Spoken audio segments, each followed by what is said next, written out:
오늘 저희가 역대상 5장, 6장 본문을 같이 잠깐 묵상합니다. 어저께까지 이제 12지파 중에서 유다 지파와 그 다음에 그 가까이 같이 이렇게 거주했던 시므온 지파, 그 두 지파에 대한 족보를 이야기한 다음에 오늘 본문에서는 이제 요단 동편으로 넘어와서 르우벤 지파, 갓 지파, 그 다음에 므낫세 반 지파, 그 세 지파에 대한 이야기, 그리고 이제 6장에 넘어가서는 이제 레위 지파의 이야기들, 그 족보가 쭉 나옵니다.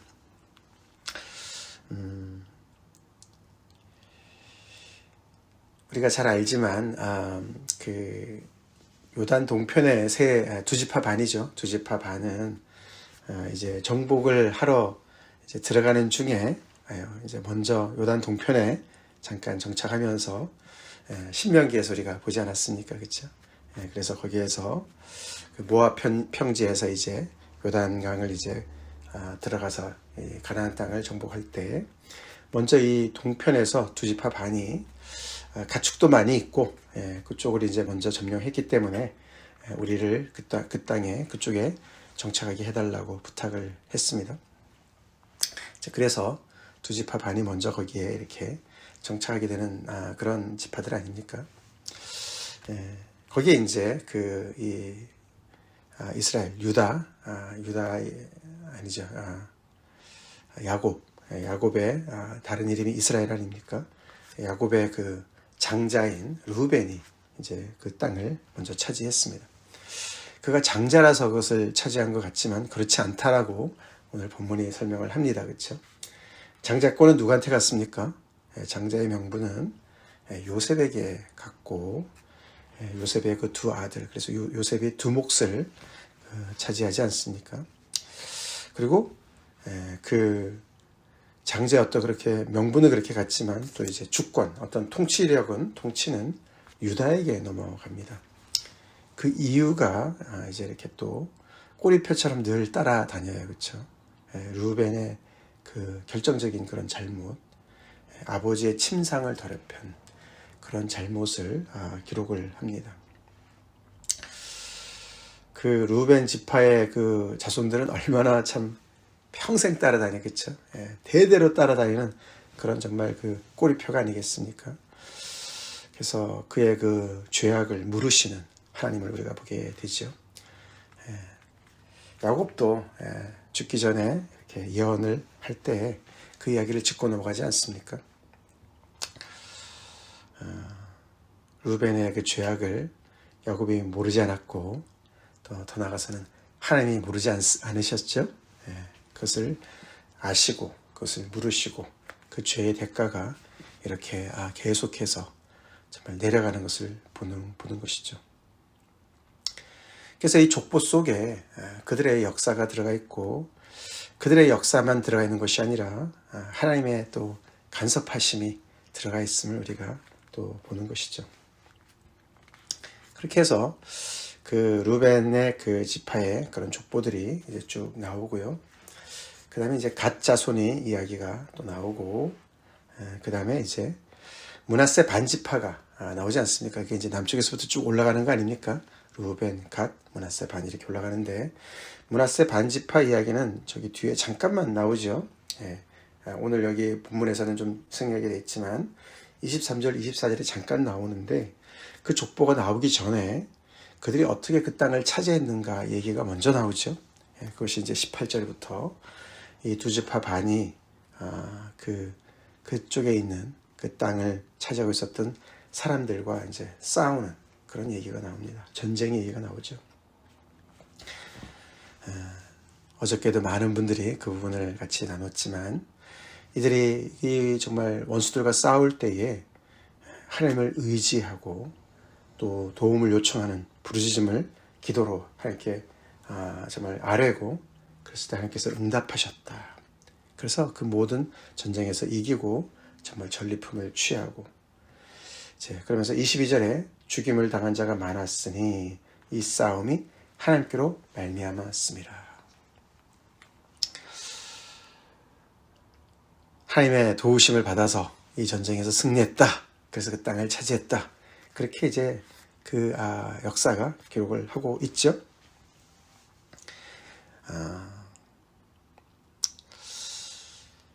곧 이어서 그렇지만 25절에 그들의 조상들의 하나님께 범죄하여 하나님이 그들 앞에서 멸하신 그 땅 백성의 신들을 간음하듯 섬긴지라. 오래 못 갔다라는 얘기죠. 세월이 지나면서 그 세대가 바뀌면서 그 땅에 살던 그 자손들이 결국에는 이 이방 나라와 이렇게 접경을 하고 있으니까, 노출이 되어 있으니까 계속해서 그 이방 나라의 문물을 또 신앙을 본받으면서 결국에는 우상을 섬기는 죄악에 빠지게 되었다. 그래서 26절에 그러므로 이스라엘 하나님이 아수르 왕 불의 마음을 일으키시며 아수르 왕 디글랏 빌레셀의 마음을 일으키시매 그들이 쳐들어와서 그들을 다 사로잡아서 포로로 잡아갔다. 지금까지 그들이 거기에 있다. 이렇게 이 동쪽의 두 지파 반의 역사를 기록합니다. 그들에게 전쟁에 승리해서 그 땅을 차지하게 하신 분도 하나님이시고, 그들이 우상을 섬겼을 때 이 아수르 왕을 불러 오셔서 그들을 응징하신 분도 하나님이시다. 그래서 역사의 주권자는 하나님이신 것을 강조하죠. 그리고 하나님께 그래서 순종할 때, 또 하나님께 기도할 때, 믿음으로 나아갈 때 정말 그들이 정말 응답을 받고 구원을 얻고 축복을 받고 승리를 하지만, 그들이 하나님을 저버리고 하나님을 배반할 때, 우상을 섬길 때 하나님의 심판을 받게 되는, 그리고 우리가 신명기적인 그런 이야기를 여기서 역사 속에서 확인하게 됩니다. 26절에 그렇죠? 다시 한번 그러므로 이스라엘의 하나님이, 이 역사 속에 아수르 제국이 정말 강성해져서 어쩔 수 없이 당한 것으로 성경은 기록하지 않습니다. 그렇죠? 아무리 정말 주변의 국가가 정말 강하더라도 하나님의 백성이 믿음으로 깨어 있으면 절대로 넘볼 수 없죠? 믿습니까? 그랬다는 것이죠. 그런데 그들이 하나님을 신앙하는 그 신앙이 정말 대대로 내려가면서 계속 연결되지 못했던 것이지 문제죠. 그들이 우상을 간음하듯이 섬겼다.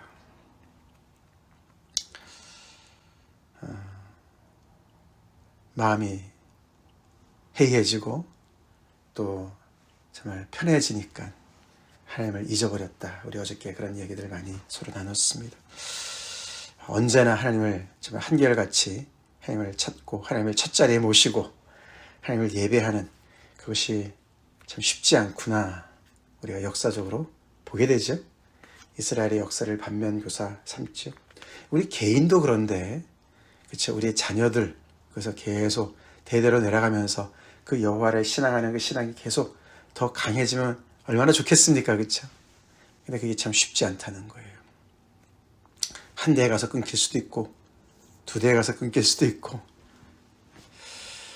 참 이 이스라엘 역사들이 이렇게 정말 하나님의 백성으로서 계속 율법을 또 배우고 하나님께 예배하고 하나님만을 신앙하는 그런 환경이 조성된 그런 민족도 그게 되지 않았어요. 그렇죠? 여기 이제 아수르 왕 불의 마음을 일으키시며 아수르 왕 디글랏 빌레셀의 마음을 일으키시며, 그래서 두 사람의 이름, 두 사람으로 얘기 나오지만 이것은 이제 아수르 왕 불, 곧 디글랏 빌레셀, 이렇게 한 명으로 많이들 해석을 합니다. 불이라는 것은 이제 그 어떤 왕 위에 오르기 전에 즉위하기 전에 이름이다, 이제 이렇게들 해석을 합니다. 동일인으로 해석을 합니다. 이 디글랏 빌레셀이라는 것은 한 사람의 이름만 쓰지 않았어요. 여기도 이제 아마 3세를 얘기하는 것 같은데, 그래서 이 결국은 이들의 손에 의해서 북이스라엘이 멸망하지 않습니까? 그 이야기를 이렇게 그들의 하나님을 저버린 우상 숭배와 연결시켜서 하나님의 심판으로 이야기를 합니다. 루벤 지파의 그 역사 속에서도 하나님의 간섭, 그렇죠?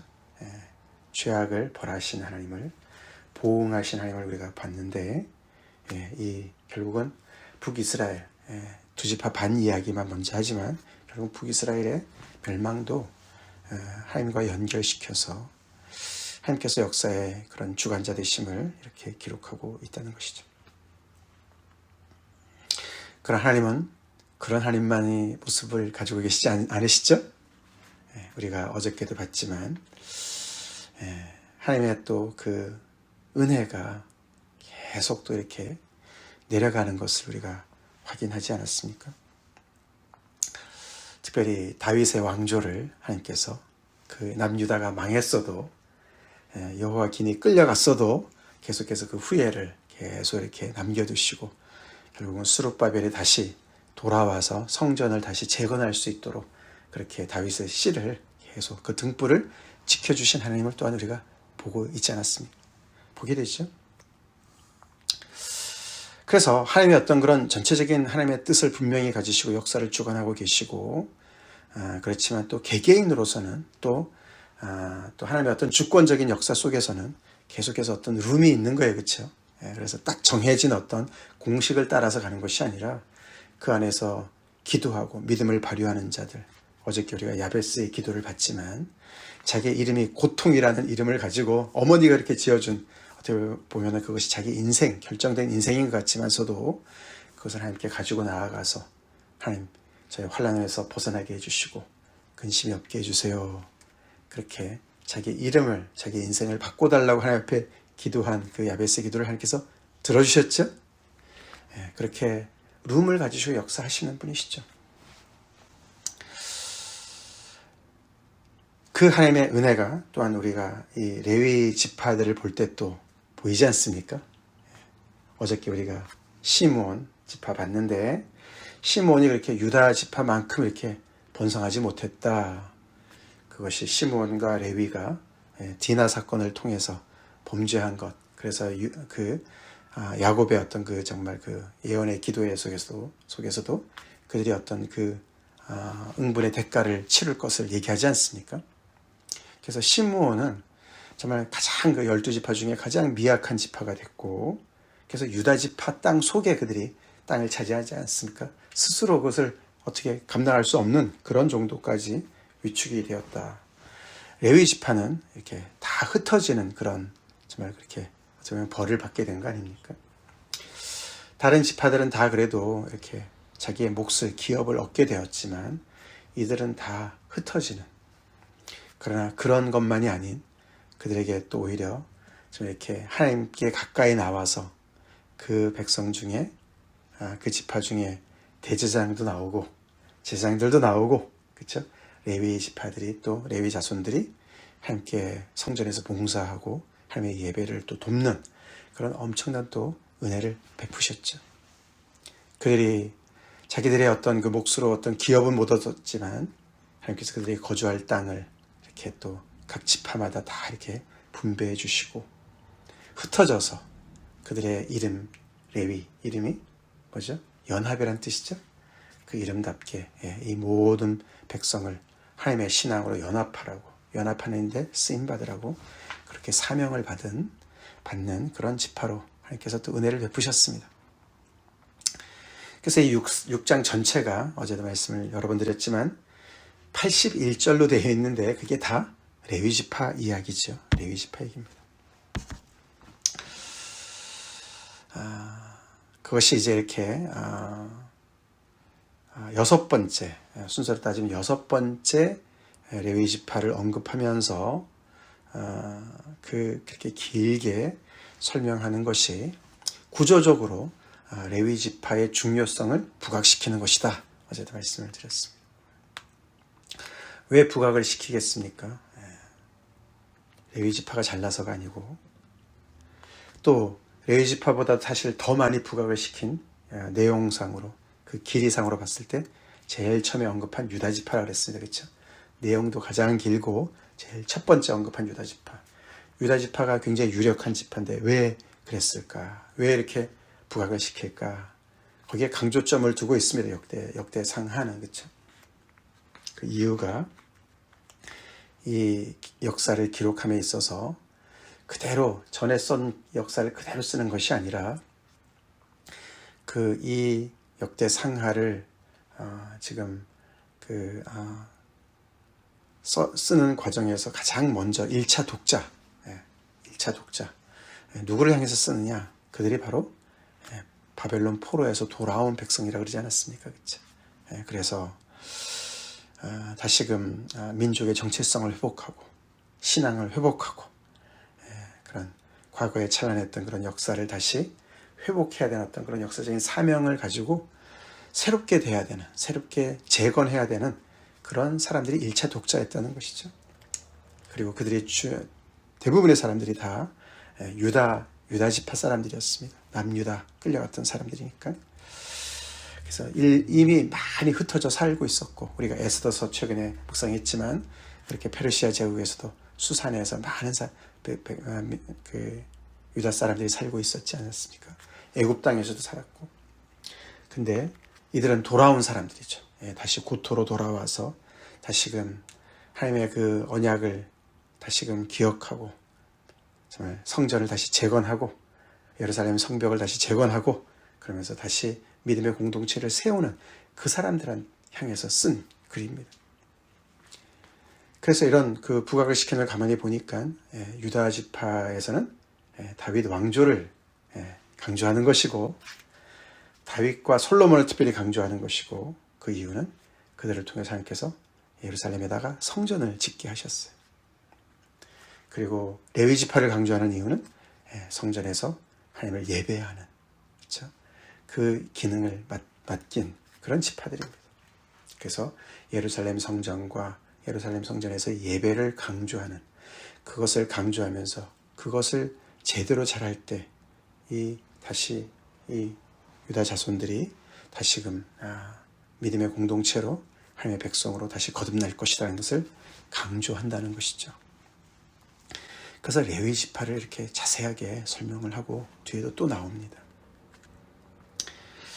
그래서 이 레위의 아들들 셋, 게르손, 그핫, 무라리, 이 셋을 통해서 이제 그 후손들이 퍼지게 되는데, 특별히 먼저 이제 그핫 자손 아래에서는 누가 나옵니까? 아론이 나오죠. 모세도 나오지만 지금 아론이 중요해요, 그렇죠?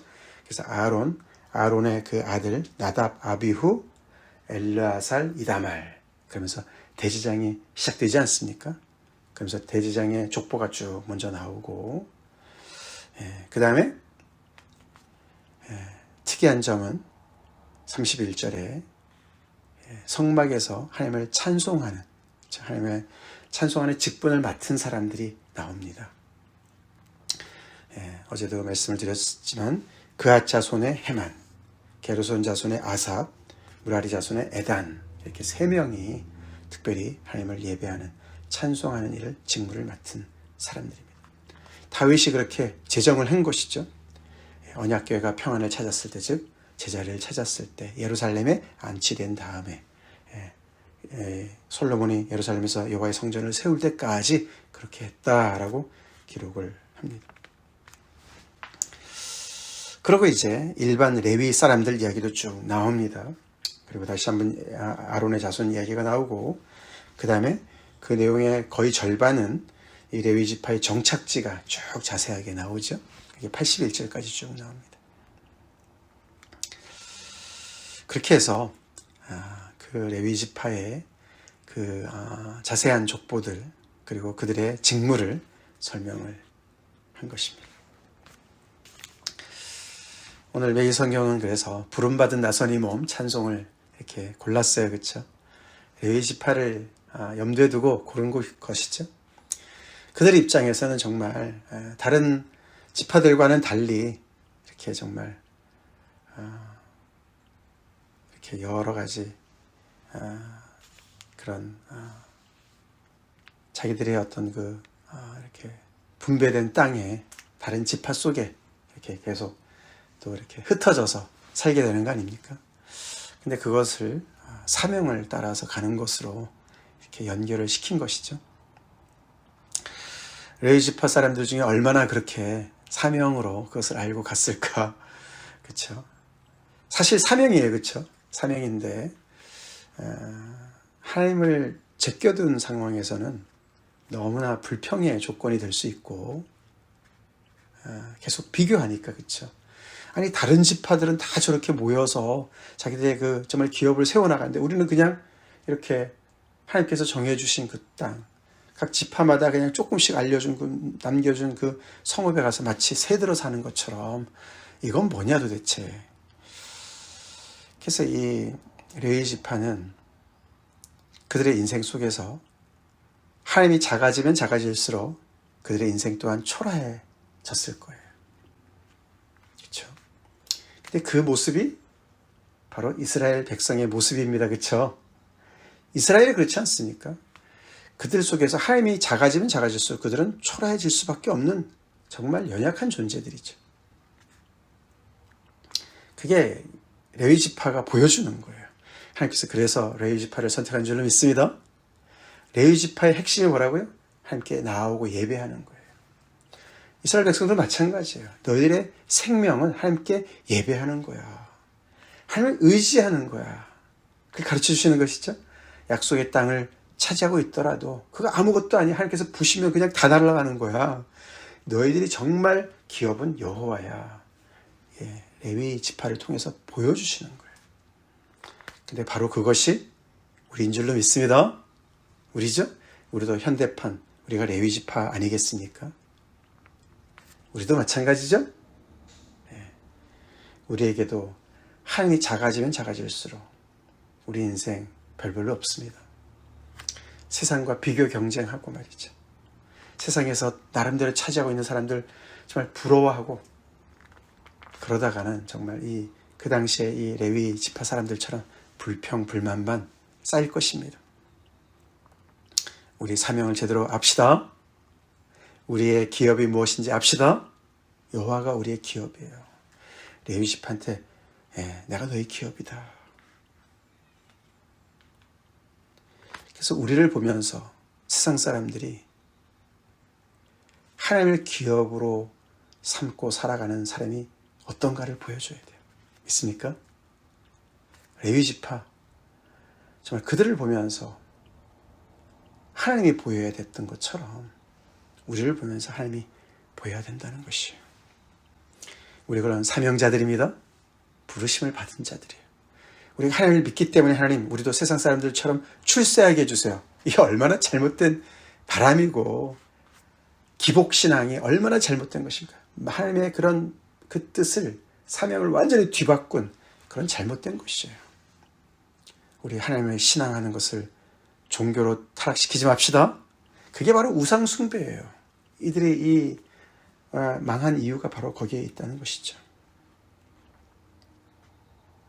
우리 가진 거 별로 없어도 우리 게 별로 없어도 여호와가 우리의 기업 되십니다. 아멘. 우리로 하여금 중보자로서 역할을 감당하라 우리를 부르셨고 왕같은 제사장으로 부르셨고 우리를 통해서 하나님께서 연합을 꿈꾸시고 계십니다. 제사장 역할이죠. 그게 바로 제사장 역할이죠. 하나님과 백성을 잇는 그 일을 그리스도 예수 안에서 십자가를 따르는 사람들로 우리를 세우셨다는 그 사명. 그래서 우리가 참 믿는 사람들이 어디에 있느냐, 어느 자리에 있느냐 중요하죠. 요단 동쪽 이 두 지파 반, 이 사람들 지형학적으로 굉장히 위험한 지역에 있었어요. 외세에 계속 노출되는 땅이었습니다. 그만큼 그들은 정말 근신하고 깨어 있었어야 됐어요. 그렇죠? 우리가 사는 이 시애틀 땅 어떻습니까? 미국 전역에서도 굉장히 진보적인 그런 성향이 강한 땅이고 또 여기가 산세가 많이 있어서 많은 이상한 우상들도 많이 있어요. 굉장히 신앙도 해이해질 수 있는 그런 땅에 우리가 살고 있습니다. 더 우리 말씀 안에서 깨어 있읍시다. 기도하겠습니다. 하나님 감사합니다. 계속되는 역대상 말씀, 오늘도 그 속에서 주권적으로 역사하신 하나님을 또 보게 되고, 그 안에서도 기도하는 자들 하나님께서 또 응답하시고 축복하시고 승리를 주시고, 반면에 또 하나님을 저버릴 때 아버지 그들이 또 참 응분의 대가를 치르는 것을 또 우리가 역사적으로 이렇게 또 확인합니다. 또 아버지 무엇보다도 레위 지파를 보면서 또 우리가 많은 교훈을 얻습니다.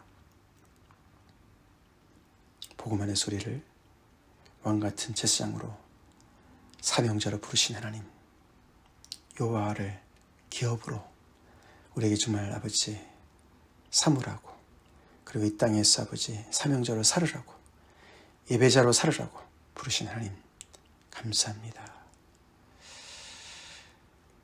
우리 인생 가운데 하나님이 가장 귀하시고 하나님을 높이고 하나님만을 자랑하는 그런 복된 사명을 감당함으로 아버지 세상에 정말 아버지 빛이 되게 하시고 소금이 되게 하여 주시옵소서.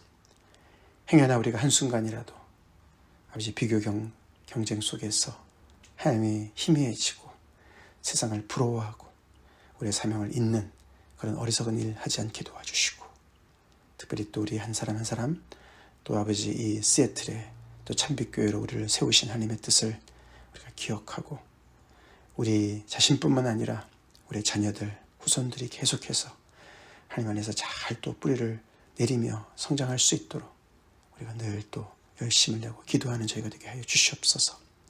우리를 축복하여 주시옵소서. 예수님 이름 받들어 간절히 기도 올려옵나이다. 아멘.